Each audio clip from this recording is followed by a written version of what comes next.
Welcome back to the Better Sleep course.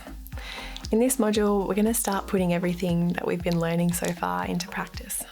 And we're going to do that by looking at some of the common themes that have been emerging throughout the course.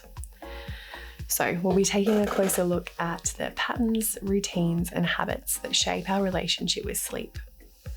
So far in the course, we've explored what sleep is and why it's so important. We've covered the different types and stages of sleep, as well as our sleep cycles, how much sleep we need, and the role of the circadian rhythm and sleep consistency. Lastly, we've also looked at what good sleep is and what it's not.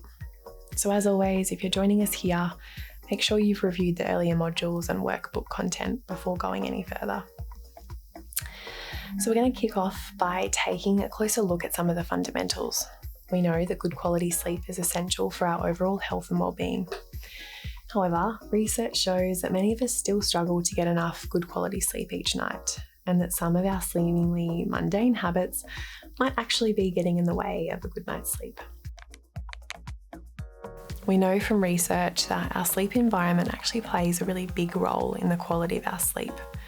If we think about the circadian rhythm and the role of light in melatonin production, it makes a lot of sense as to why it's so important to be in a dark environment at night.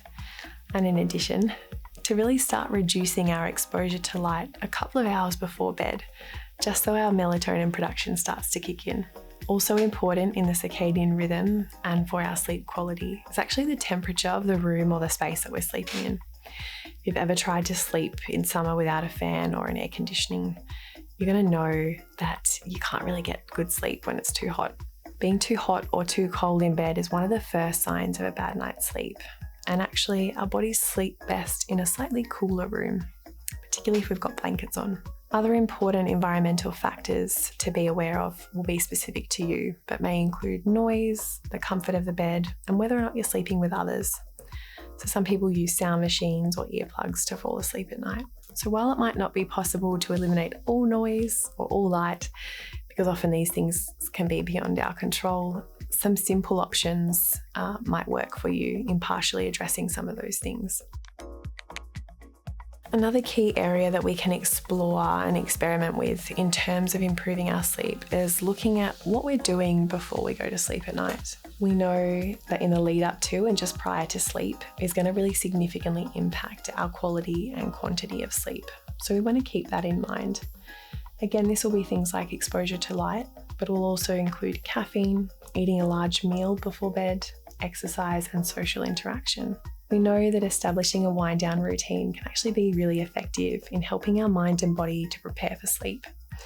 By making these rituals or routines really consistent, we're signalling to our mind and body that these are cues that it's time to start preparing for sleep.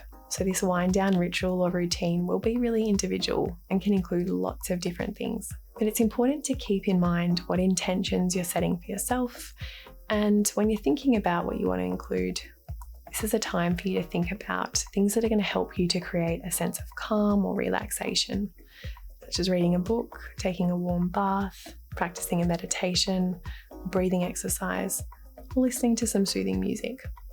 In fact, we know that meditation as a part of your wind-down routine will significantly improve your sleep, as research has shown it's just as effective as exercise in helping the body to prepare for sleep if it's practiced consistently.